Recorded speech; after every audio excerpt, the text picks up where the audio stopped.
Pre nekoliko godina u Africi si upoznala gospođu koja nema zube, a zove se Zubaida i s njom si se ispričala. Na marokanskim, skuvala mi najlepši čaj, dala mi da jedem murme, poslužila... I rekla si mi ovako, ja sam se s njom ispričala, ona je meni ispričala ceo svoj život. Znači ona je berberka, ne govori francuski, iako je to bivša kolonija francuska, pa većina njih govori kolonijalni jezik. Ja ne govorim berberski, nažalost. Evo, pokaži mi kako ti je opisala svoj život.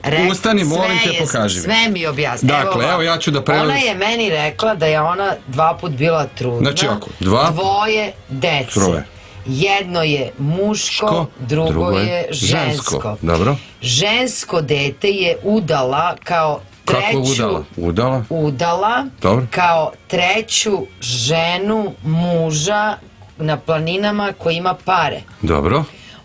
I ti je pitaš, Bože, ali je voli, jel se vole? Kaže, jeste, kaže fino. Ona je imala jako težak porođaj sa drugim muškarcem. Drugim detetom. Kaže Zubaida, njen muž je umro. Kad su joj deca bila mala. I kaže, ona živi sama i zato je morala ćerku da uda kao 4. ženu, a ćerka lepak. Sin joj radi u hotelu i onda je Zubaida otišla da nas upozna sa sinom. Dobro, to je sad, daj da mi pričaš, samo da mahnemo Nataši. Dakle, evo kako možete da se ispričate, ovo je savjet za 70. blok, pijete kafu s komšinicom kineskinjom, možete da ispričate ceo život, sve ćete se razumeti.